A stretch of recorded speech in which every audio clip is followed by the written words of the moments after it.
Mike in the back. What I want to do is I want to thank you all for coming today to this listening event. But before we get started with all of that, if we could just take a minute to say the Pledge of Allegiance. Thank you. Please stand.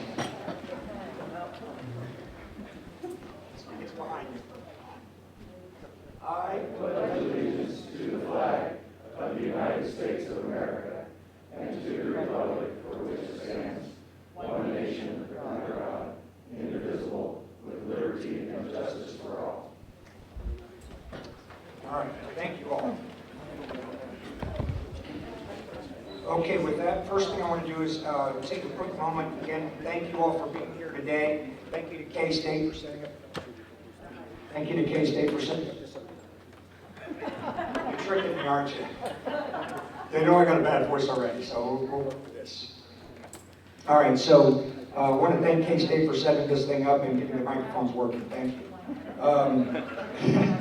With that, I want to just introduce the House Committee on Redistricting. I'm Chris Croft, I'm the chair.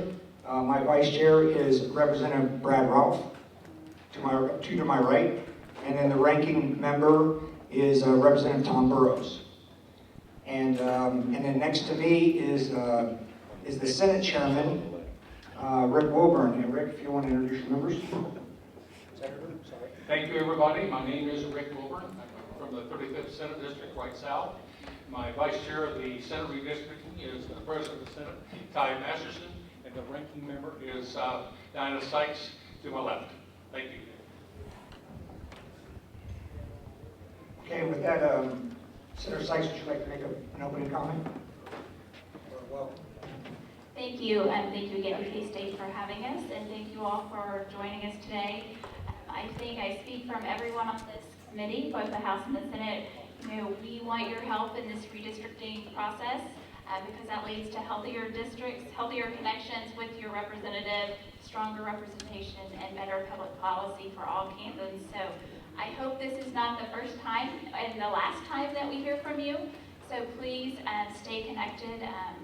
Testimony, stay engaged. My staff has some sheets with contact information, so please feel free to get those at the end of the session. And again, thank you for joining us today. All right, thank you, Senator Sykes. Okay, with that, thank you all for in the audience and for the committee members, both here in the audience and those online. There's a lot of folks online, and thanks for participating in this process. It's a very important process. This listening tour is for us to hear from you, the public, and it's just one step in the overall redistricting process. With our goal of getting to this with transparency and public access, that's our goal as we go through this. What you have to say is very, very important to us all. We are looking forward to becoming more familiar with your communities and hearing what you have to say, the things that we should consider as we are drawing the boundary lines in the future. And to improve. Can we fix the mics? It's you. It is me. It usually is me. Yes, sir. Check. Yeah, thank you, sir. Again, I'll just go back up real quick. Again, we want to hear from you, but what we want to hear also is that we want to become very familiar with your communities and the things that you're concerned about as we're looking at drawing our boundary lines and how important and how to improve this overall process to benefit all of those involved. This, there was an online sign-up sheet. I have it right here. There were three that signed up online. There was one that signed up here. What I'm going to do is I'm going to keep it open for a few more minutes. If you want to sign up, I'll be glad to have you sign up on it if you want to speak as we go through that. If the speaker is more comfortable speaking in another language and it would ensure that the speaker's thoughts are more accurately portrayed, we encourage the speaker to use that language. We will have those comments translated and transcribed following today's meeting and provided to the committee members, to the legislative body as a whole, and to the public. We're also using closed captioning, both here in the room and online, but I know it's behind you, so we'll have to figure that out. This time around, redistricting is a little more challenging. As you know, the data has not been released yet. We know that they've commented that there will be some data that's released on the 12th. And when the research department gets up and talks, they're going to talk about the overall process and how that's going to play out. But what it does provide for us by holding these hearings right now is an opportunity to hear what you want us to consider and to think about specifically as we're sitting down and looking at the lines and again, and how to improve that process. So I just ask you, as you're going through your testimony, provide that to us. Give us some specifics, because that's really what we're looking for. And like I said, this is a listening tour and a long step. And to address the overall process, I'm going to turn the microphone over to the Kansas Legislative Research Department, to Jordan, to provide you that overview. Jordan? Thank you.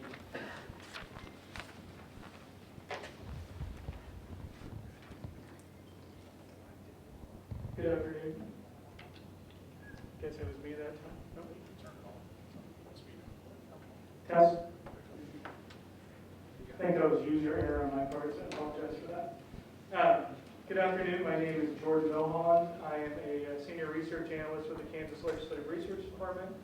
As Representative Croft stated, we are the nonpartisan entity who will be helping with the redistricting efforts, and we've been working with the census for several years now as part of this process. Go ahead and start off. I'm going to be providing an overview of the census process, the redistricting process. Here's my slides, may not be advancing, so I'll go ahead and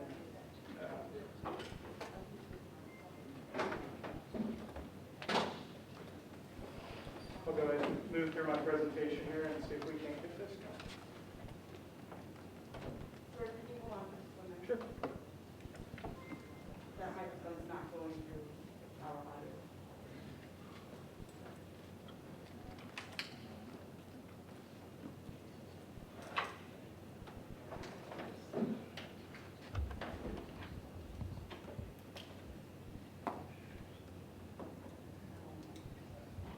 Check, check, check.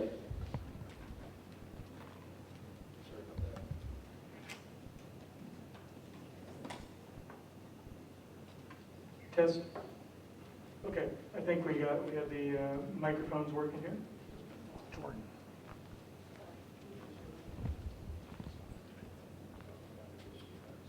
So I think I'm having a little bit of issues with my slides here, but I'll go ahead and continue on with my presentation. So some part of the census is constantly happening, and redistricting is part of this cycle. Federal law requires states have the opportunity to participate in census preparations, and states are required to participate to get census data for certain areas of the state. Participating in this data program, it provides states the opportunity to specify small geographic areas and to receive population totals for the purpose of redistricting. States must participate to receive population data for precincts within the state. And as I noted earlier, KLRD is the nonpartisan entity through which Kansas participates. And we've been the census contact for the last couple of cycles, including this cycle. And we've been working with them, updating maps, local maps, for the past few years here as part of this process. And I'll get into some of these phases in just a second. And also wanted to note that the census data program is broken into 5 phases. It begins in the year ending in 5 and concludes in the year ending in 5. So this current cycle we've been participating in since 2015 with the census. The next slide's got a list of the 5 phases. So phase 1 is the block boundary suggestion project, which began in 2015. Phase 2 is a voting district project, and that was the phase that I noted where we made some updates to local county maps and city maps as submitted to us, and then we delivered those back to the census. And these are just changes that these local cities have made. It's not to any of these state lines. Phase 3 is the delivery of census data. So currently we're between phases 2 and 3. As was noted earlier, we are expecting some of the preliminary data to be released on August 12th. That had been previously said it would be here August 16th, but they moved it up a few days. And those legacy files, those will take a little bit of time to work through to extract that data. And then The most user-friendly data is anticipated by September 30th of 2021. Phase 4, as you can see, is confirmation of the district boundaries for both state and congressional. And then phase 5, which is at the end of that 10-year cycle, is feedback from the census. In 2020, of course, the census day was April 1st. Can you all hear me? Is the mic?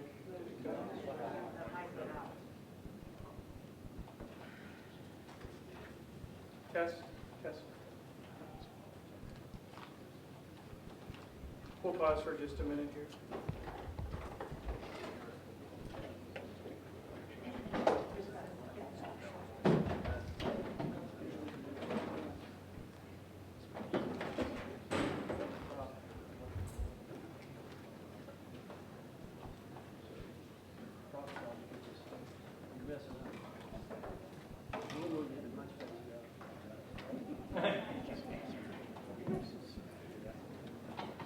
Test, test. So my next slide is on 2020 apportionment. Of course, on Census Day, it's the day that the count happens. It's the count at that point in time. The census released some preliminary data earlier this year. What we received is the total state population. That's the only number we received. But that number was used to determine congressional apportionment. I just wanted to note that the population of Kansas, as you can see on the screen, 2,937,880, and that was good for a gain of 84,762 persons since 2010. And Kansas did not gain or lose a congressional seat for this cycle. Moving on to the adjustment. I just have a slide here about some information on the adjustment. Previously, from 1988 through 2019, the Secretary of State adjusted, and if it happened this time around, it would be the number that I just told you would have been adjusted. But the total population was adjusted to account for military and students to count them in the place where they were from instead of the town where they were counted at. In 2019, the legislature passed a concurrent resolution, which was added to the 2019 November ballot and approved by voters, and it removed that requirement for adjustment. The next slide is about the redistricting process. So I just wanted to highlight for you all that it's really a legislative process. The legislature proposes on, votes on, and approves maps. These legislative proposals become bills. They're subject to the committee process. In those committee hearings, folks can come in and testify on the different maps that are up for consideration. Amendments can be made, things like that. And so it really goes through the whole legislative process. The legislature will propose, vote on, and approve congressional, Kansas House, Kansas Senate, and Kansas Board of Education district maps. The governor, as part of this process, and just like with other bills, she'll either sign, veto, or allow to become law without signature. And then the Kansas Supreme Court is required to review and approve the state maps. The next slide here provides a little bit more detail on the approval process. So after the legislature approves maps, they're published in the register. Then the Attorney General is required to petition the court to determine the validity. And then the court has a certain deadline from filing to enter judgment. If the court says that the maps are valid, the process is complete until the next cycle. And then the next slide has the steps of what happens if the court says the maps are invalid. At that point, they'd be redrawn, and then there's some other steps involved, specifically if that happens. On my next slide here, I just wanted to highlight some of the resources KLRD has available for the public and for the legislature. So each of these maps is subject to a review, and reports are generated as part of that review process. So you can see here, we still have the reports up for 2012, so you can see examples of all the different types of reports that were run for each of the different maps. And you can access all that information on the KLRD Redistricting webpage at ksledgeresearch.org, and then you can access the redistricting page from our homepage. And like I said, similar reports are run for each of the proposed maps that's subject to a technical review. And then finally, I just wanted to have our contact information listed here. So you can see our address in the State House. We have our legislative website listed here. And then to contact staff with questions, you can either contact our redistricting email at redistricting@klrd.ks.gov, or we've got our individual staff emails listed here as well. So I believe that concludes my presentation. Does the committee members have any questions for me? Actually, what I'd like to do is open it up to the audience. Do you have any questions of the speaker as it relates to the topic and content of what he just said? Okay, seeing none? Oh, where? I'm sorry. Yeah, please go on up to the microphone then. You have to come to the mic because there's people on the line that want to hear what you have to say, sir.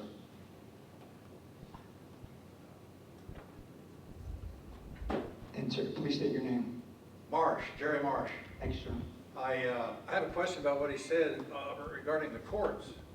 Was that the federal court you were alluding to or state courts? I thought you, the way it sounded, I thought you were talking about the federal court could have a role in this process. Okay.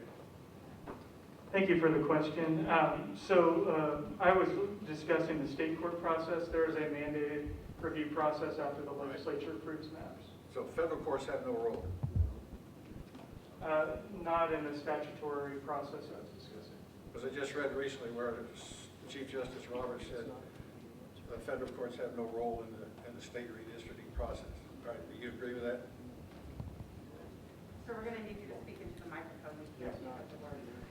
I read recently where Chief Justice Roberts said that the Supreme Court, federal courts have no role in the redistricting process. Is that true? So as part of our statutory review process, it includes the state Supreme Court in this process. Right. That's a separate process altogether. Right. Okay, so the answer to my question is no. They don't have a Supreme Court. Not in the statutory review process. Do they have any role? I think that's outside the purview of him answering that question. He's just answering on what this role is today.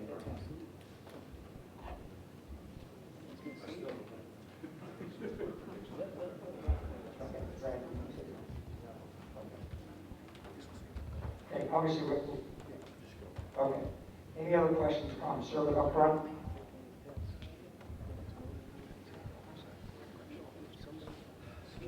David Norland, Salina, Kansas. I believe what Mr. Marsh was referring to was that in the 2012 readjustment, reapportionment, which some of you were present for, you may remember that an independent commission was appointed at the as demanded by the Supreme Court. That, according to Chief Justice Roberts, is no longer allowed. Is that true? Can the state Supreme Court direct the legislature to appoint an independent commission?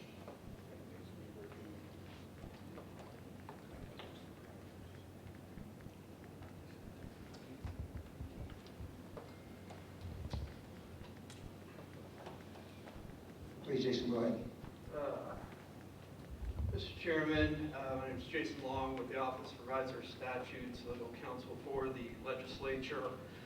To address the first gentleman's question, the Supreme Court of the United States did rule that the federal courts would not be involved in issues of partisan gerrymandering. There is, however, federal law that allows for lawsuits when there is a challenge under other grounds for redistricting plans. Those lawsuits go before a 3-judge panel at the federal district court level, and then are immediately can be appealed straight to the U.S. Supreme Court, bypassing the Intermediate Court of Appeals. To answer the second gentleman's question, no, there is no mechanism in Kansas law for the Kansas Supreme Court to order for an independent, nonpartisan commission appointed by the legislature. That would have to be either a constitutional amendment or a statutory enactment of the legislature. Okay. Thank you very much. Jordan, thank you for your comments and your presentation. What I'd like to do now is I want to move on. Before I go to the next part, I failed to do something earlier, and I need to rectify that. We do have in the audience today, or in our group today, we have two members of the House. We have the Speaker of the House, Speaker Ron Reichman, we welcome him, and the House Minority Leader, Tom Sawyer. So thank you, gentlemen, both for being here today. All right, now with that, now we want to receive public comments on, again, on your communities and the things to consider when we're drawing the lines, when we're drawing district boundaries, and ways to include through this process. So again, so just think about it. When we're sitting there doing this, what do you want us to be thinking about? We will have 5 minutes per speaker. Some of you have previously signed up and sent in some lengthy comments, which is great. We really appreciate that. And those documents are available to each of the members here. They are posted on the legislative webpage for the Redistricting Committee, and then if anybody wants to provide comments later, there's no suspense, just go ahead and submit it. Please submit the comments to redistricting@klrd.ks.gov, or you can go on the website, ksledgeresearch.org, and provide that input. There is no cutoff date, again, for that data or for that comment, and send it in. The legislative website does provide instructions for providing your comments, and we do ask that you follow the instructions. Now that we've dispensed with all that administrative stuff and getting ready, again, 5 minutes. The Vice Chair, Representative Ralph, he has signs, and when he shows it up to you like this and it says 2 minutes, that's how much time we have remaining. And then we work that all the way down until it says your time ends. We provide that to you so you can start wrapping up your comments and thinking through and making sure that you provide what you want us to know and what you provide your community. With that, we will jump into the first speaker.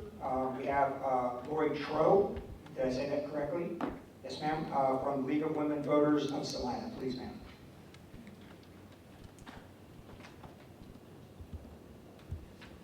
Mr. Chair, members of the community, of the committee, my name is Lori Troe, and I am president of the Salina League of Women Voters. Thank you for providing an opportunity for our community to speak to you today on a matter of great importance to all Kansans. The League of Women Voters is a nonpartisan organization that supports citizen involvement in public policy at all levels of government and has been actively involved in advocating for creating fair districts in Kansas for many decades. Without detailed 2020 census data, we cannot make suggestions about the composition of fair districts at this time. We would like to point out 2 redistricting practices involving the redistricting database that are troublesome from our nonpartisan perspective and in terms of fairness. First, we urge the committee to reject the proposed redistricting guideline addressing contests between incumbents. The guideline appears to protect incumbents, which may lead to unfairness in future elections. Similarly, the committee should see to it that legislators' home addresses are not included in the redistricting database. Second, election results and/or voter registration information should not be included in the redistricting database. The only reason for such data to be available to map makers is to allow them to pick and choose safe areas for inclusion in new districts. The League has long held that practices such as these stand in the way of creating fair districts. Finally, I must comment on arrangements for this listening tour. Hearings are both important for legislators who make decisions for the public, whose voice may be either stifled or amplified by those decisions. The League appreciates the committee's willingness to devote time to listening across the state, but is troubled by the compressed schedule and the short notice prior to the start of this tour. This situation has made it difficult for ordinary Kansans to prepare and present pertinent information that will help you in your deliberations. Likewise, no one, including yourselves, has had an opportunity to see detailed census results and identify what changes are required to maintain equality of population in our districts. We ask that you follow up this listening tour with additional well-publicized and widely accessible opportunities for Kansans to participate in this process after the census data are available and prior to the start of the 2022 session.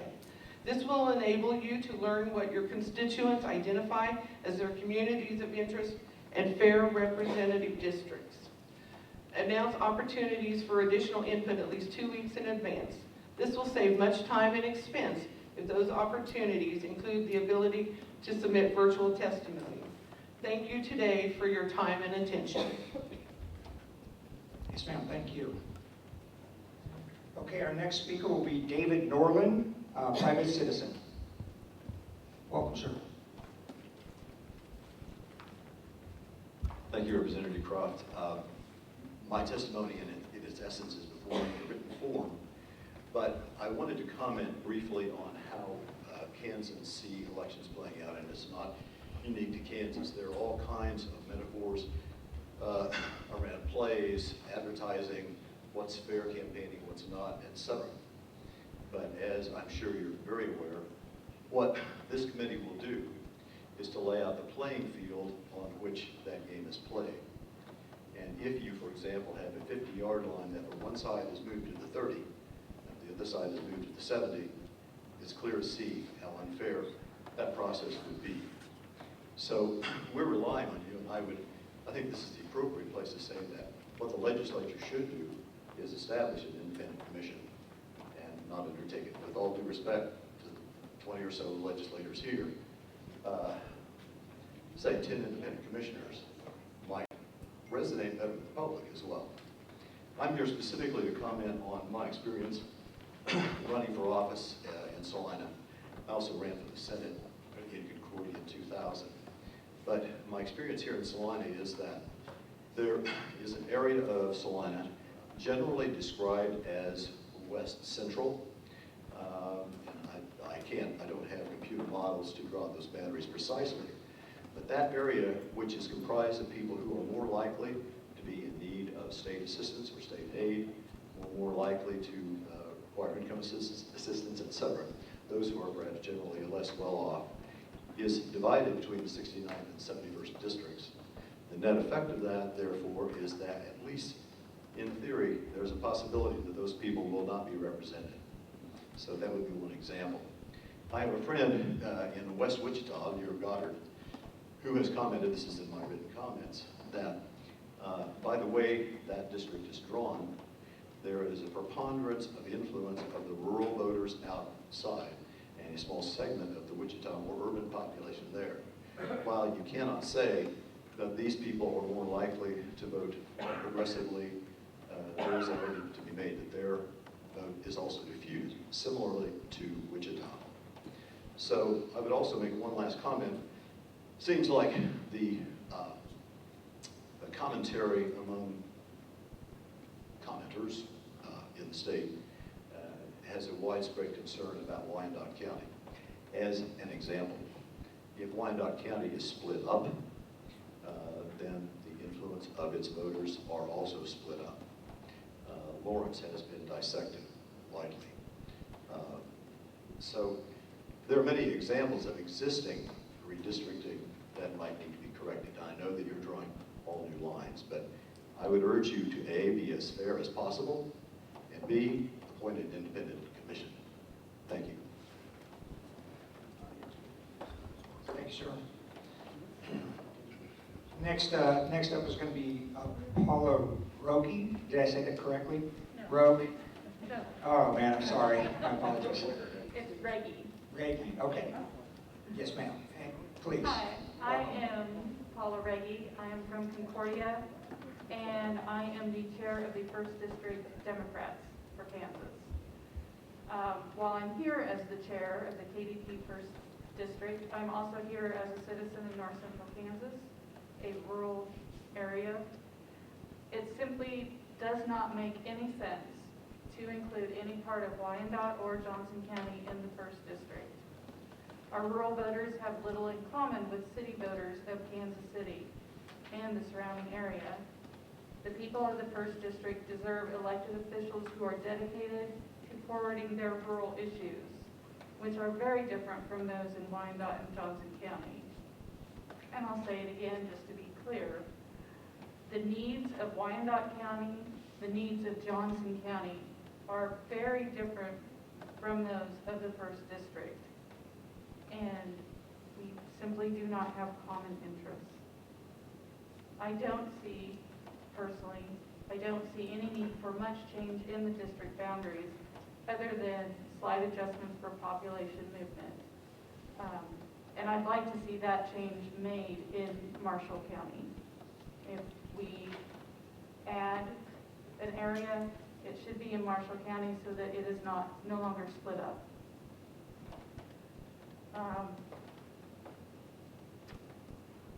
That's all I have. So thank you for your time. Yes, ma'am, thank you. Okay, next up will be Jerry Marsh, private citizen, Ellsworth County.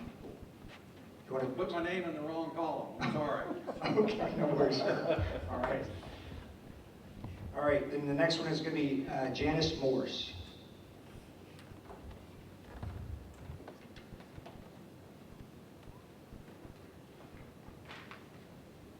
Thank you, and thank you for having this meeting today. I appreciate being able to speak. I'm going to be very extremely brief. We do not need Wyandotte County or Johnson County in the first district. As Paula said, we're a rural entity, and the travel distance that the representative would have to do is a lot, miles and miles, and already the first district is so big that most candidates take some of the entire campaign season to travel at one time, so it does not need to be bigger. And my second comment is I agree with Mr. Norland that we need an independent commission to draw the lines, but I also think it should be computerized and the committee should make tweaks and adjustments to the computer drawing. Thank you.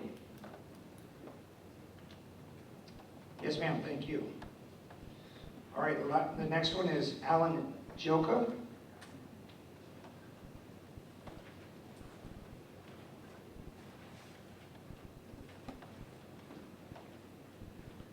Welcome, sir.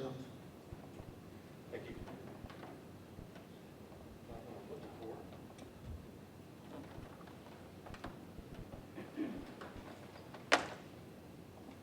My comments are kind of general in nature, but I have one specific thing I want to ask for at the end.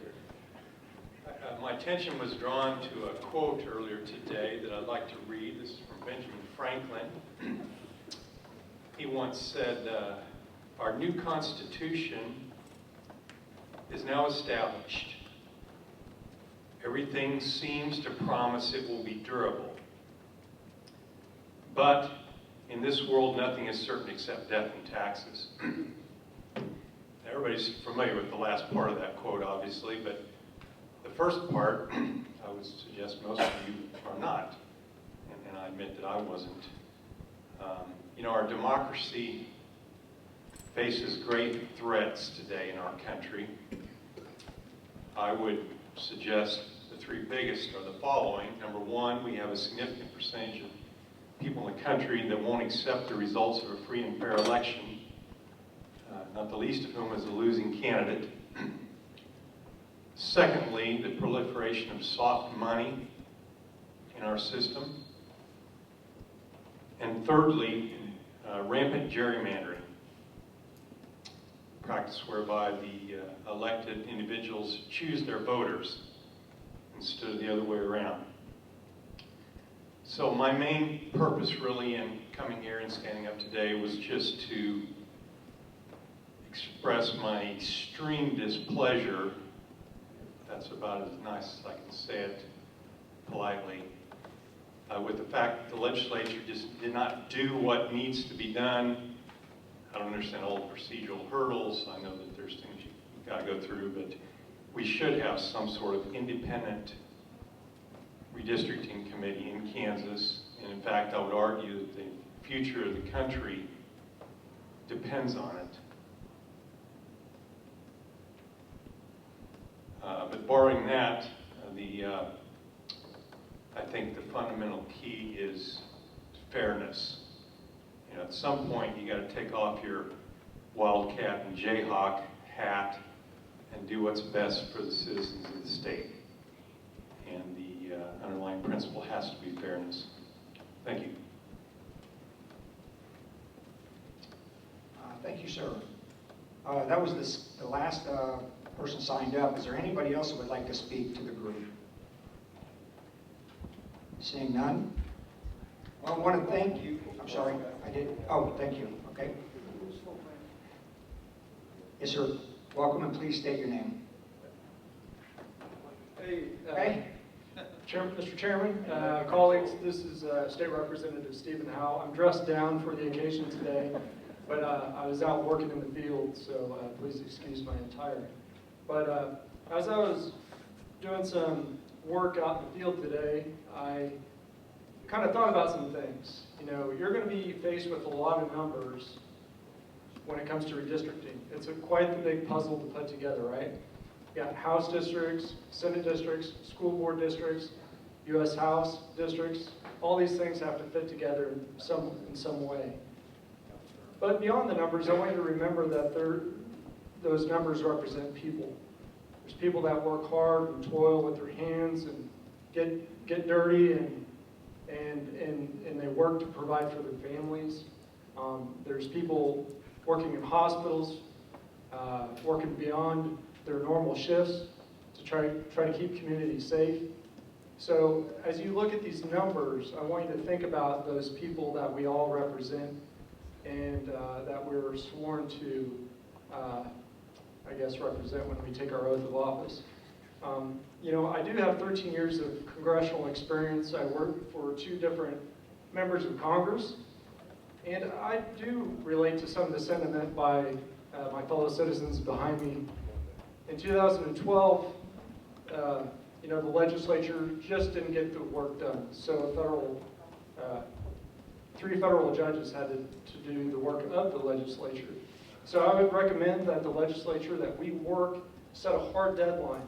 Let's get things done and moving, set a hard deadline, and not wait till the last minute, because I know that caused a lot of concern for people that were trying to file for office. So I appreciate you coming to Salina today, to K-State Polytechnic, taking the time out of your schedules to travel around and listen to constituents all over the state, and I wish you the very best.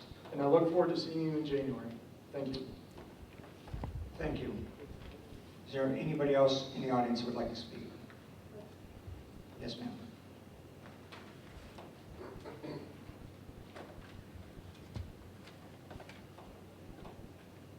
Ma'am, welcome again, and please just state your name for everybody. Yes, my name is Ann Zimmerman, and I am from Salina. I'm an elected school board member here. I wanted to say that for any future tours, it would be helpful if we had more advance notice, as some others have said.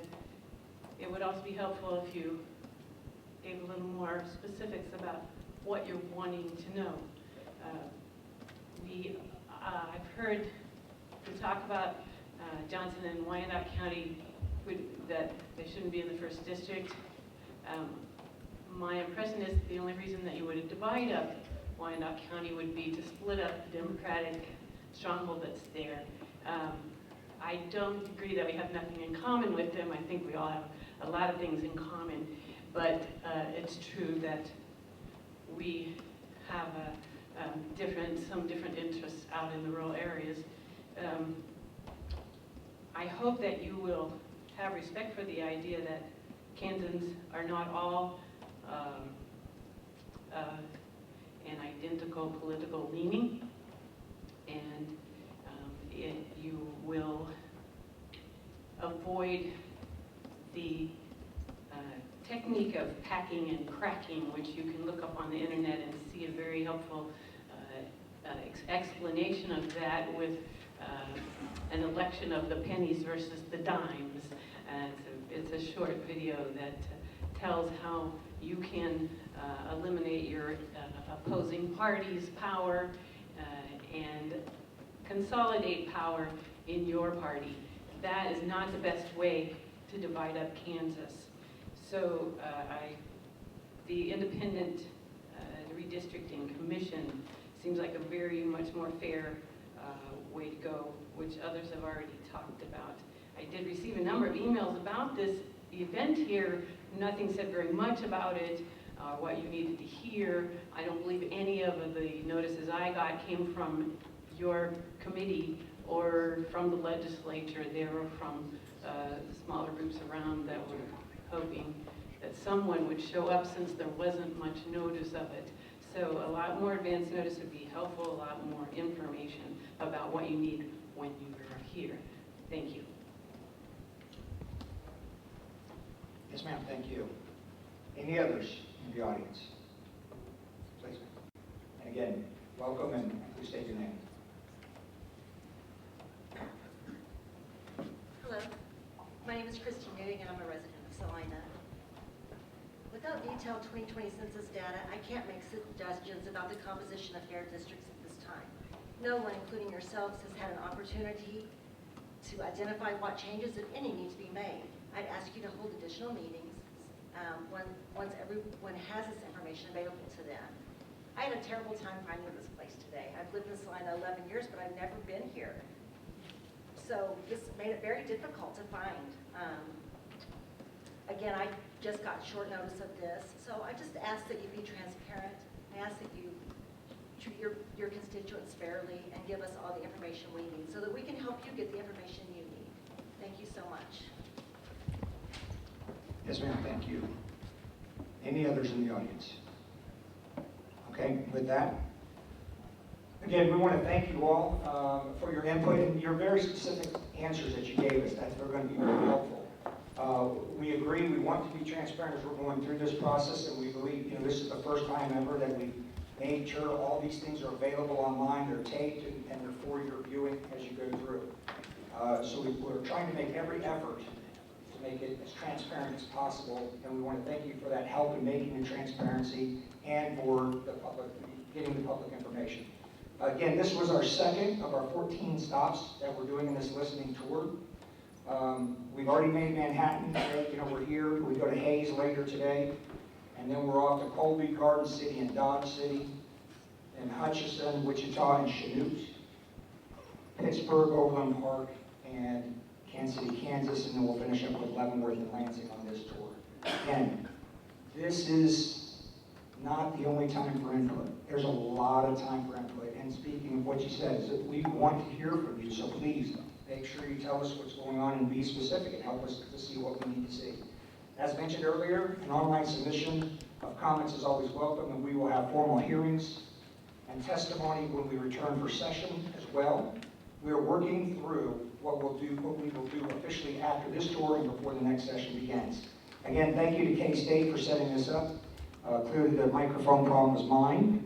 And thank you all again and the committee members for being here. Drive safe to the next location. Our next stop is going to be Hayes at 6 p.m.